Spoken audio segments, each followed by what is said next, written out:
Tuhan, buat hati setiap orang girang, sukacita itu bukan happy. Sukacita itu juga bisa terjadi ketika seseorang dirudung sedih. Kami tahu damai sejahtera kami tidak bisa dicuri. Thank you Tuhan Yesus, Engkaulah sumber sukacitaku. Berkati keluarga saat teduh dengan firman yang dari Tuhan. Sembunyikan hamba-hambamu di balik salibmu. Dalam nama Yesus. Amin. Puji Tuhan. Sebelum saya memberikan satu kado firman, keluar dari hasil renungan saya secara pribadi dengan Tuhan, alangkah baiknya Anda juga memberikan kado pada orang yang di sebelah kanan kiri Anda berupa senyuman jikalau ada bersama seseorang sekarang. Ya, kalau Anda sendirian juga tersenyumlah. Tuhan senang sekali melihat Anda gembira. Saya berikan judul firman Tuhan yang saya bagikan ketika Yesus tertawa. Hah? Yesus pernah tertawa? Ada ayatnya. Saya ajak Anda untuk melihatnya sebentar lagi ya. Ketika Yesus tertawa, tips bergembira. Penting sekali. Ada pepatah begini dalam bahasa Inggris ya. Eat an apple a day and you may keep the doctors away. Makan apel tiap hari, maka kita nggak perlu ke dokter lagi. Kalau kita makan sehat, makan buah-buahan, sayuran, olahraga, kalau itu hanya fisik saja. Tapi tahukah Anda bahwa hati yang gembira adalah obat? Itu obat yang paling natural dan bebas biaya lagi. Masalahnya bukan orang nggak mau happy, banyak orang nggak mampu untuk bergembira karena mereka hidupnya lagi susah. Saya ngerti. Makanya itu carilah alasan untuk sukacita dari tempat yang maha tinggi. Nah, kalau kita cara perspektifnya, kalau kita punya cara pandang maksudnya, perspektif kita berubah, hati kita juga akan mengikutinya. Mari kita buka sama-sama di Lukas pasal yang ke-10 ayat yang ke-21. Ucapan syukur dan bahagia. Ini satu-satunya di seluruh Alkitab yang menjelaskan bagaimana Yesus tiba-tiba happy banget atau bergembira luar biasa. Ayat 21 bunyinya, pada waktu itu juga bergembiralah Yesus dalam Roh Kudus dan berkata, aku bersyukur kepadamu Bapa, Tuhan langit dan bumi, karena semuanya itu engkau sembunyikan bagi orang bijak dan orang pandai. Tetapi engkau nyatakan kepada orang kecil. Ya Bapa, itulah yang berkenan kepadamu. Semua telah diserahkan kepadaku oleh Bapakku, dan tidak ada seorang pun yang tahu siapakah anak selain Bapa, dan siapakah Bapa selain anak, dan orang yang kepadanya anak itu berkenan menyatakan hal itu. Sesudah itu berpalinglah Yesus kepada murid-muridnya tersendiri dan berkata, berbahagialah mata yang melihat apa yang kamu lihat. Karena aku berkata kepada kamu, banyak nabi dan raja ingin melihat apa yang kamu lihat, tetapi tidak melihatnya. Dan ingin mendengar apa yang kamu dengar, tetapi tidak mendengarnya. Ayat yang ke-21, pada waktu itu juga, bergembiralah Yesus dalam Roh Kudus. Dalam bahasa Yunaninya, kata bergembiralah di sini itu konotasinya thrilled with joy atau happy-nya luar biasa. Ini dalam bahasa Inggrisnya bunyinya kurang lebih begini. And Jesus rejoiced strongly. Yesus bukan hanya happy, so-so, atau ya pokoknya bergembira dengan senyum dikit di wajah. Kesannya Yesus tertawa, bukan hanya smile doang di wajah. Karena waktu itu ayat ini berkata bergembiralah Yesus. Kata bergembiralah Yesus itu gak main-main. Berkali-kali Tuhan Yesus digambarkan sedang meratap, menangis seperti waktu Lazarus mati, ada di kuburan, masih gula hatinya, and Jesus wept.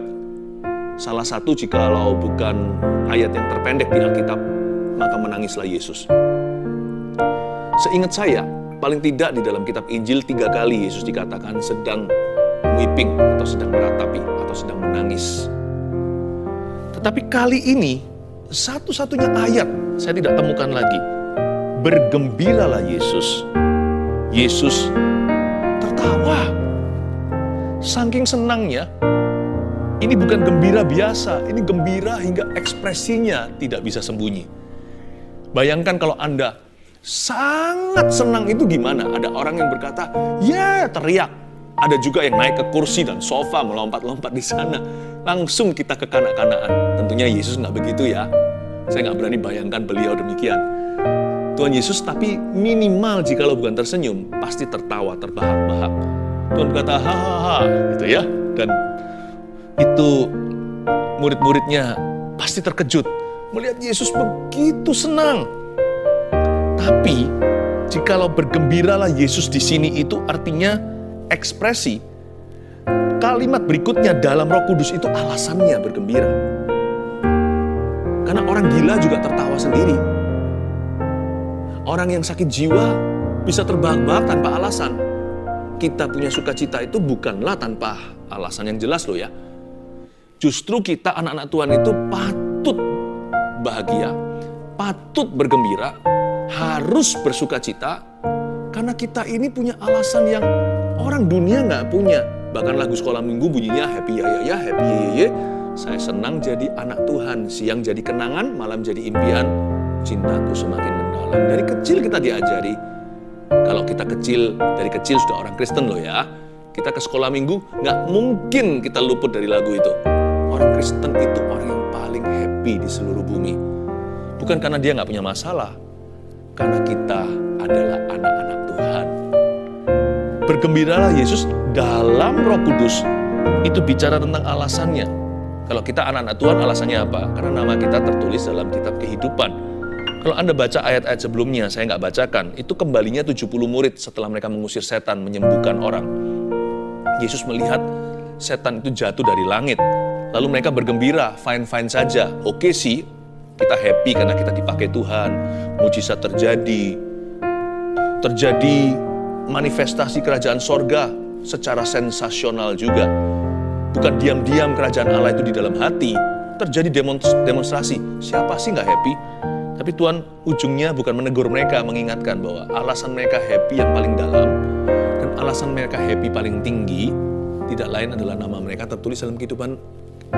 Nama mereka tertulis dalam kitab kehidupan. Seperti lagu tadi, happy ya, saya senang jadi anak Tuhan, siang jadi kenangan, malam jadi impian. Bergembiralah Yesus dalam Roh Kudus. Kata dalam Roh Kudus itu adalah, dalam bahasa Inggrisnya bunyinya begini. And Jesus rejoiced deeply, not only greatly or strongly, nggak hanya happy-nya itu intensif sekali, happy-nya itu ekstrim, tetapi dalam sekali. Karena ada sumur yang tidak berhenti. Kalau kita tahu bahwa kita ini adalah anak-anak Tuhan. Tiap pagi bangun tidur, kita punya alasan bahagia sekalipun hidup kita susah. Waktu kita bangun tidur, kita sadar, aku anak Tuhan. Harusnya kita orang yang paling bahagia. Sukacita itu nggak bisa dicuri. Apapun terjadi Tuhan, hidup kalau Kristus, mati adalah keuntungan, aku berhak bahagia hari ini. Masalah akan kuhadapi satu persatu, kesusahan sehari adalah untuk sehari. Tetapi pagi hari, saya sapa Tuhan, saya bisa nyapa Tuhan aja, betapa beruntungnya aku ini. Saya tiap pagi bangun tidur berkata begini, bukan roh agamawi loh ya. Ini saya tidak menyebut agama maksudnya. Tapi hubungan dengan Allah. Every morning, setiap pagi saya bangun tidur, saya sukacita. I'm happy that I'm a Christian. Saya bangga dan bergembira karena saya adalah orang Kristen yang lahir baru. Saya adalah anak Tuhan. Itu bukan KTP-nya. Saya merujuk atau menunjuk kepada hubungannya. Nah, Yesus kali ini bergembira dalam Roh Kudus. Karena apa ya? Saya tunjukkan betapa mulianya Juru Selamat kita. Tidak ada ayat lain yang menunjukkan Yesus begitu bahagia. Bukan berarti Yesus itu sedih terus. Enggak. Cuman memang hanya satu ayat ini aja yang menceritakan demikian. Coba kita baca ayat 21 sekali lagi. Pada waktu itu juga bergembiralah Yesus dalam Roh Kudus dan berkata, Aku bersyukur kepadamu Bapa, Tuhan langit dan bumi, karena semuanya itu Engkau sembunyikan bagi orang bijak dan orang pandai. Oke, belum ya? Belum ketahuan kenapa dia happy. Kalimat berikutnya menunjukkan, tetapi Engkau nyatakan kepada orang kecil. Ya Bapa, itulah yang berkenan kepadamu. Alasan Tuhan bergembira demikian rupa kali ini adalah karena sukses murid-muridnya. Can you be happy for other people's success? Bisa nggak kita bahagia untuk keberhasilan orang lain? Tuhan Yesus bergembira luar biasa karena sukses murid-muridnya. Murid-muridnya ini juga sahabat-sahabatnya. Bisa nggak kita itu happy karena orang lain diberkati. Apalagi kalau orang lain itu bukan orang lain sama sekali, itu teman-teman kita. Jangan jauh-jauh. Kadang-kadang sesama keluarga aja, lihat yang satu dipakai lebih aja kita bisa iri kok. Jangan jauh-jauh, saudara aja yang satu dipuji, yang satu lupa untuk dipuji oleh papa mama, bisa berantem di antara mereka. Bisa punya perasaan saling tidak enak. Tapi Tuhan Yesus itu beda sama kita. Hati Tuhan itu besar sekali. Dia kan juru selamat. Memang di dalam dirinya ada DNA berkorban.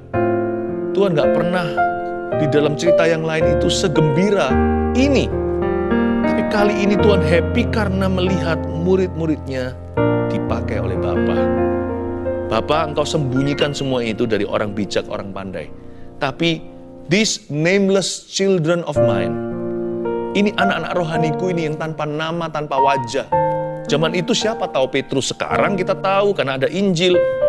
Zaman dulu siapa tahu Filipus, siapa tahu Yakobus, Andreas apalagi jarang disebut. Tapi mereka ketika dipakai dan diberkati, ketika mereka diurapi, Yesus happy. He was happy in his friend's success. And he was happy for his nameless children when they prosper. Dia bangga dan sukacita ketika anak-anak rohaninya ceritanya, mereka itu dipakai oleh Bapa. Dia senang ketika mereka berhasil dan ketika mereka diberkati. Ketika mereka makmur, orang lain mujur. Harusnya itu menimbulkan rasa syukur di dalam hati kita, bukan perasaan Kain yang iri hati dan cemburu. Tuhan itu baik sekali ya. Ternyata bergembira itu gampang tipsnya. Gak akan pernah kehabisan alasan kalau kita itu bisa senang untuk orang lain. Kita akan menjadi orang yang turut berbahagia. Dan yang meraup untungnya kan kita. Sekalipun mereka yang diberkati. Sebab orang yang happy itu diberkati juga. Berapa mau beli sukacita? Zaman ini orang high pakai narkoba. Orang harus pakai berbagai macam cara yang berbayar supaya mereka itu bisa merasakan adrenalin mereka. Makanya itu hati yang gembira adalah obat. Siapa yang untung pada akhirnya? Ya yang sukacita. Malah bisa-bisa orang lain diberkati. Kita lebih beruntung dari mereka. Mereka punya berkat materi, kita umurnya panjang. Kita punya kesehatan karena hati yang gembira adalah obat. Semangat yang patah keringkan tulang. Tuhan tuh mau memberkati kita, tapi aneh cara Tuhan memberkati. Cara Tuhan memberkati nggak tentu langsung kasih kita materi, jawab doa kita. Tapi buat kita happy dari dalam. Rejoicing deeply in the Holy Spirit di dalam Roh Kudus. Belajar dari Yesus, kalau dia adalah guru kita muridnya, ya kita harus belajar dari dia dong. Dan seorang guru, seorang murid tidak melebihi gurunya. Murid akan menjadi seperti mentornya. Belajar dari Tuhan. Happy for other people. Bahagia untuk orang lain. Ayat 22, semua telah diserahkan kepadaku oleh Bapakku. Dan tidak ada seorang pun yang tahu siapakah anak selain Bapa dan siapakah Bapa selain anak. Dan orang yang kepadanya anak itu berkenan menyatakan hal itu. Lihat, sukacita itu ternyata adalah pernyataan. Bapa hanya menyatakan kepada orang yang dikenannya. Semua diserahkan oleh Bapa, sudah ada padaku. Seorang pun tidak tahu siapa aku kecuali Bapa. Tidak ada satu orang pun tahu Bapa selain aku. Dan orang yang kepadanya anak itu berkenan menyatakannya. Tahu nggak, sukacita itu bukan sekedar feeling high atau kita itu merasakan happy dengan definisi duniawi. Bukan. Tahu nggak, if your heart can give thanks, it is a revelation. Kalau hatimu bisa bersyukur, itu pewahyuan. Itu Bapa yang membisikkan. Bapa yang membisikkan kepadamu. Yesus yang memberikan kepadamu. Kita lihat lagi ya, tarik ke atas ayat 21 di kalimat terakhir. Coba lihat kalimat terakhir, ada tulisan begini. Ya Bapa, itulah yang berkenan kepadamu. Setelah Tuhan mencetuskan alasannya happy, karena engkau, Bapa menyatakan kepada orang kecil, lalu setelahnya Yesus berseru, ya Bapa, itulah yang berkenan kepadamu. Kata ya Bapa situ adalah suara keras sebenarnya. Setiap kali Anda melihat ya Bapa, seperti ketika Yesus berdoa di depan kuburan Lazarus sebelum dia membangkitkannya, dia berseru kepada Bapaknya, Bapa. Setiap kali ada kata ya Bapa, itu seruan. Ternyata ketika Yesus bergembira, saat Yesus tertawa, Yesus jadikan itu ucapan syukur. Berapa banyak di antara kita kalau kita happy kita nggak berdoa? Kalau kita happy langsung hilang dari peredaran Allah. Tadinya kita menangis-nangis di kaki Tuhan, minta sesuatu dari tangannya. Setelah diberi, kita ngilang. Seperti 9 orang kusta dari 10 yang disembuhkan. Tapi Yesus beda.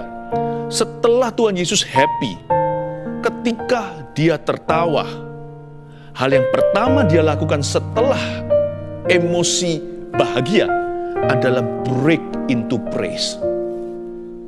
Dia berkata, "Ya Bapa," seolah-olah Yesus berseru, "I thank you, my Father." Ya Bapa, itulah yang berkenan kepadamu. Setiap kali Yesus bergembira, ujungnya selalu memuji Bapa. Setiap kali Yesus happy, berakhir pada roh doa dan sebuah seruan iman. Terima kasih ya Bapakku yang ada di dalam sorga. Menurut saya, haleluya lebih bagus daripada hore saja.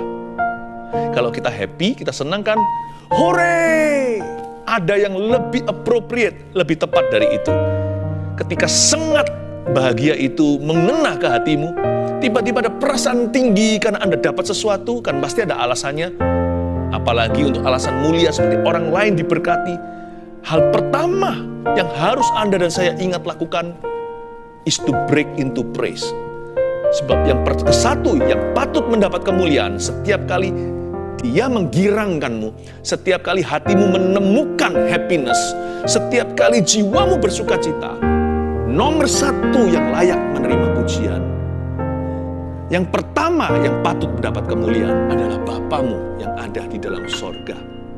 Saya pilih haleluya daripada hore saja. Jikalau apapun alasan saya bergembira saat itu, saya akan lampiaskan ke atas sebelum saya nikmati di bumi. Dan itu yang Tuhan ajari. Ketawa sih sama, semua orang bisa tertawa. Tapi Yesus tertawanya di bawah ke tata Bapa. Saya mau belajar seperti Tuhan. Dialah guruku, dialah jalanku, kebenaranku, dialah hidupku. Yesus seperti apa? Saya mau kayak gitu. Yesus kalau begini, saya mau belajar juga sama. Yesus itu mentor kita semua. Dia Maha Guru, bukan hanya Tuhan dan Juru Selamat. Dialah teladan dengan T besar. Sekarang saya ngerti, kalau saya happy, saya harus berbuat apa. Setiap kali saya senang, saya akan masuk ke ruang doa saya kalau saya sendirian loh ya. Atau kalau saya sedang di rumah, saya berlutut atau saya duduk, saya berkata, "Thank you, Father." Kalau saya tidak bisa bicara keras-keras, ada orang di sebelah saya, ada orang di sekeliling kita. Kita nggak usah seperti orang Farisi yang mencari perhatian, nggak usah caper gitu. Tapi kalau nggak ada orang, saya biasanya angkat tangan di ruang studi saya. Di kamar saya ada sebuah ruang saat teduh saya secara pribadi. Saya angkat tangan saya dan berkata, "Thank you, Father." Terima kasih, Bapak. Saya belajar dari guru saya, dari rektor sorga, Yesus Kristus namanya. I love Him. Makanya itu saya senang sekali kalau setiap kali Tuhan senang itu ya saya double senang. Karena kalau Tuhan senang itu ya Yesus itu manis sekali. Tiap kali dia happy, kalau dia itu senang karena kita. Makanya ada lagunya, menyenangkanmu, senangkanmu. Hanya itu kerinduanku. Kalau kita menyenangkan dia, kalau Tuhan happy itu ya, aduh kita kena imbasnya. Roh kita itu tiba-tiba kayak bersuka cita dalam Roh Kudus, entah kenapa. Yang membuat saya paling happy tahu apa? Ketika melihat satu orang berdosa bertobat. Ketika saya melihat jiwa-jiwa yang tersesat ditemukan. Ketika saya melihat mereka yang terhilang diselamatkan, itu kayaknya tertular dengan malaikat di sorga. Happy-nya itu tiada duanya. Barang itu bisa senang sebentar, 2 minggu kemudian bosan. Atau kita bisa bagaimana di sebuah rumah yang mewah, sekalipun itu pemberian, percayalah, setelah 1 tahun, Anda tidak akan terasa di dalam rumah mewah. Itu hanyalah rumahmu. It's just your house, your home, dan Anda terbiasa di situ. Tapi kalau satu ini nggak pernah selesai happy-nya. kalau kita melihat orang berdosa diselamatkan oleh Tuhan. Ayat yang ke-23, sesudah itu berpalinglah Yesus kepada murid-muridnya tersendiri dan berkata, berbahagialah mata yang melihat apa yang kamu lihat. Ini interesting loh ayat 23. Yesus gak berhenti simpan happy untuk diri sendiri. Ketika Yesus tertawa, Yesus bagikan sukacitanya. Sesudah itu berpalinglah Yesus kepada murid-muridnya. Jadi Yesus punya joy atau sukacita itu contagious atau sangat menular sekali. Kalau sukacita yang dari Tuhan di dalam hidup kita itu pasti akan mempengaruhi orang lain. Makanya itu orang menggerutu, mengeluh itu sangat menyesatkan. Seperti bangsa Israel, ada the spies atau ada 12 pengintai yang bersukacita hanya 2. Yang 10 mengeluh, seluruh bangsa keracunan semua. Tetapi sukacita itu juga bisa sangat menular. Makanya itu jangan disimpan. Sesudah itu berpalinglah Yesus kepada murid-muridnya tersendiri. Dia berpaling. Saya bisa bayangkan waktu Yesus berpaling itu wajahnya pasti ada aura sukacita. Entah Yesus senyum kek atau gimana. Lalu Yesus berkata begini, berbahagialah mata yang melihat apa yang kamu lihat. Karena aku berkata kepadamu, banyak nabi dan raja ingin melihat apa yang kamu lihat, tapi nggak melihatnya. Dan ingin mendengar apa yang kamu dengar, tapi tidak mendengarnya. Yesus membantu para murid-muridnya yang mungkin lagi bete, bad mood, mungkin lagi muram wajahnya. Kan banyak. Apalagi hari-hari ini, orang yang mukanya begini terus loh. Kadang-kadang kita nggak nyadari. Coba ya, cara kita memandang seseorang. Misalkan kita kenal nih, tapi kita masih ragu-ragu untuk menyapa. Saya pernah ya, dari waktu di tempat umum gitu, saya jalan gitu ya, lalu dilihatin orang begini. Saya kira dia marah sama saya, sampai saya introspeksi, saya ini salah apa? Mungkinkah tadi di parkiran, lalu saya duluan masuk, lalu dia marah sama saya? Misalkan di sebuah pusat perbelanjaan, mungkinkah dia tadi ketemu sama saya di parkiran? Saya nggak kenal dia. Gitu. Jadi gampang misunderstanding, gampang salah paham. Makanya itu wajah jangan dibuat muram-muram terus, karena kalau wajah muram lama-lama juga susah hati itu happy. Karena kita ini orang-orang Asia itu lebih pelit senyum. Ayo jujur terus terang.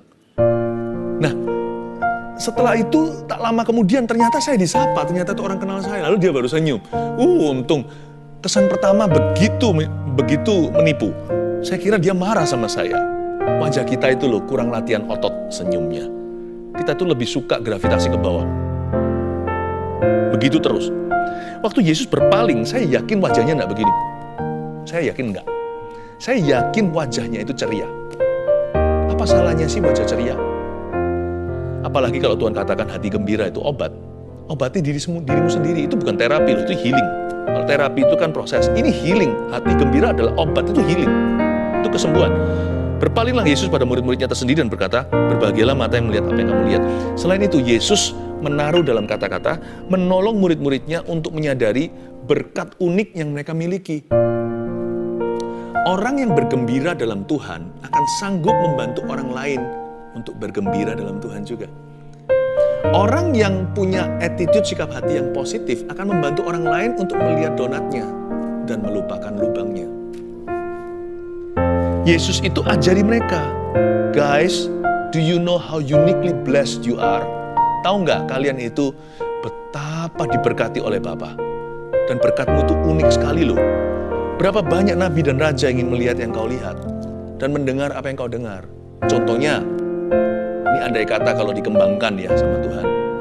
Raja Daud akan bayar dengan seluruh harta kerajaannya, semua emas, perak, permata, bahkan tahtanya, untuk melihat hari ini anak Daud mencelikkan mata orang buta, membangkitkan orang mati, membuat orang lumpuh berjalan. Dia hanya membawa hadirat Allah yang tidak kelihatan, yang hanya terasa saja. Dibawa masuk ke Yerusalem, yaitu tabut perjanjian ada, dia berani nari-nari seperti orang gila, sampai diejek oleh istrinya. Apalagi melihat wujud hadirat itu, bukan hanya yang kelihatan, bukan hanya yang maksud saya, bukan hanya yang tidak kelihatan. Kalau dia melihat wujudnya, yaitu anak Allah, dan melihat langsung pekerjaannya, saya yakin Daud pasti akan membayar harga berapapun untuk kursi VIP itu. kursi VIP itu kuberikan sekarang cuma-cuma kepada nelayan. Untuk melihat langsung dari lokasi paling strategis, center stage, langsung di pusat panggung, di row atau barisan ke-1. Dan melihat Yesus beraksi. Melihat pekerjaan Bapakku, sebab sekarang belum malam tapi siang hari. Bapakku bekerja, aku harus bekerja juga. Wow! Coba bayangkan, Yesaya akan menggantikan dengan apa saja demi supaya mendengarkan Yesus berkhotbah di atas gunung bebukitan itu, memberikan sabda bahagia. Yesaya Anda pernah baca? Kitab Yesaya itu panjang, ini salah satu favorit saya. Ini menurut saya Yesaya adalah jenius literatur. Dia bisa menulis demikian rupa, kalau Anda baca semuanya itu, wow! Ini adalah pena seorang yang tahu apa yang dia tuliskan. Itu semua wujudnya ada pada pengajaran Yesus di Perjanjian Baru. Berbahagialah, lalu Yesus berkata, barang siapa menampar pipi kanan, menampar, berikan pipi kirimu. Yesus bisa mengolahnya demikian rupa, bahkan memberi terang kepada seluruh tulisan Yesaya. Yesaya seorang yang sangat ahli dalam pena. Dia akan beli berapapun juga untuk duduk di sini, di bawah kaki Yesus seperti Maria, dan mendengarkan pengajaran Sang Mesias Juru Selamat. Tapi kursi itu kuberikan kepadamu. Wow! Sehingga murid-muridnya berkata, iya Tuhan. Saya kasih 3 tips sederhana untuk bergembira hari ini, supaya kita semuanya bisa sengaja untuk happy dan punya alasan dari Roh Kudus. Ya, ini tips saya untuk Anda, untuk kita, supaya kita praktekkan dengan iman. Nomor 1, minimal tersenyumlah. Oke? Jadi, ayo kita latih diri kita untuk wajah kita itu lebih ceria. Itu lebih enak sih di rumah. Bayangin kalau semua cemberut. Di luar sana juga salah paham, orang dilihatin begitu terus. Ternyata ya, to be a blessing is very simple. Ya, kalau kita smile ya, itu sudah jadi berkat buat orang lain. Tapi Pastor Philip, mana bisa saya senyum? Hidup saya lagi susah. Telur dan ayam mana dulu? Saling dahulu mendahului kan? Tuhan bisa ciptakan hewan dulu lalu bertelur. Tapi hari ini mana ada ayam kalau tidak bertelur dulu? Jangan tunggu semuanya bagus baru tersenyum. Bisa-bisa karena kita tersenyum bergembira karena Tuhan, maka Tuhan memberikan apa yang diinginkan hatimu. Gara-gara kita bergembira karena Tuhan, bisa jadi karena kita tersenyum, hidup kita juga akan mengalami berkat. Saya tidak ajarkan untuk kita senyum pura-pura, dibikin-bikin gitu tuh, aduh jelek sekali. Makanya itu nomor 2, selalu bersyukurlah. Kalau tadi adalah ekspresinya, sekarang ini alasannya. Kita tidak perlu denial, kita tidak perlu menyangkali. Kalau kita susah ya susah. Bersyukur itu bukan berarti menyangkali kalau hidup kita sedang susah.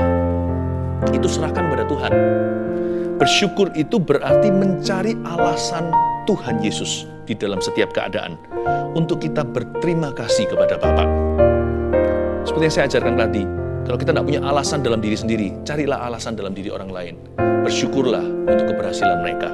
Atau hal-hal kecil yang kita bisa syukuri hari ini. Kebanyakan kita kan bersyukur tentang apa yang kita bisa peroleh dalam hidup ini, tapi jarang di antara kita yang sengaja bersyukur untuk hidup itu sendiri. Pernahkah Anda bersyukur hari ini bangun tidur, tadi pagi, Anda bukan bersyukur untuk apa yang terjadi di hidup Anda, atau apa yang belum terjadi. Bisakah Anda bersyukur hari ini Anda masih hidup? Bisakah kita bangun tidur dan berkata, thank God I'm alive? Terima kasih Tuhan, aku masih hidup. Kita kan hitung-hitung yang ada dalam hidup, tapi kita nggak pernah memperhitungkan hidup itu sendiri. Kalau orang itu dipenuhi Roh Kudus, dia akan menemukan alasan bersyukur dalam segala keadaan dan setiap kondisi. Selalu bersyukurlah. Kalau kita menemukan alasan bersyukur, senyum jadi mudah di wajah. Yang terakhir, jadilah berkat. Chicken or egg first. Yang seperti saya katakan tadi, telur dan ayam mana duluan? Apakah saya diberkati dulu, baru saya bergembira karena Tuhan? Oh no, kita bisa happy by choice. Kita bisa bahagia karena pilihan. Jadilah berkat bagi orang lain. Jadilah berkat dalam hidup orang lain. Jadilah sukacita mereka. Jangan menjadi salibnya orang. Yesus itu waktu berpaling pada murid-muridnya dan mengajari mereka untuk cari alasan bergembira, Yesus sendiri adalah alasan murid-muridnya untuk bergembira. Sadarkah Anda? Kalau enggak, pasti mereka muak. Pasti mereka menolak. Tapi ketika Yesus berpaling dan ajari mereka untuk melihat unique blessings atau berkat yang tersendiri, atau semua berkat unik yang sudah mereka nikmati, namun mereka kurang syukuri, Yesus sendiri adalah berkat unik itu juga. Jadilah berkat yang unik dalam kehidupan orang lain. Jadilah berkat. Karena ketika Anda menjadi berkat bagi orang lain, Anda pun akan semakin diberkati. Ketika orang lain bahagia karena Anda pun juga akan tertular bahagia. Menjadi lingkaran Tuhan, bukan lingkaran setan. Menjadi telur atau ayam saling mendahului. Ada ayam, ada telur, ada telur, ada ayam. Saya percaya sukacita itu demikian rupa menularnya. Seperti yang saya jelaskan tadi, a smile can bless other people. Senyuman saja, apalagi kalau Anda giving compliment. Belajar memuji istri Anda, memuji suami Anda, memuji masakannya, memuji anak-anak Anda. Belajar memuji bukan berarti hanya memuji doang, kadang-kadang perlu menegur. Tapi juga jangan menegur melulu, belajarlah memuji juga. Apa susahnya sih, apa salahnya membuat orang lain senang di sekeliling Anda? Kenapa tidak jadikan itu goal dalam kehidupanmu? Hati gembira adalah obat. Bisa nggak kita gembira sendirian? Nggak bisa. Kalau kita gembira, orang lain sedih, lama-lama kita pun akan cemberut muka. Ciptakan suasana yang lebih happy di dalam rumahmu. Jadilah berkat dulu. Ya, 3 tips sederhana. Ketika Yesus tertawa, ini tips bergembira nomor 1, minimal apa? Tersenyumlah. Kedua, selalu bersyukurlah. 3, jadilah berkat.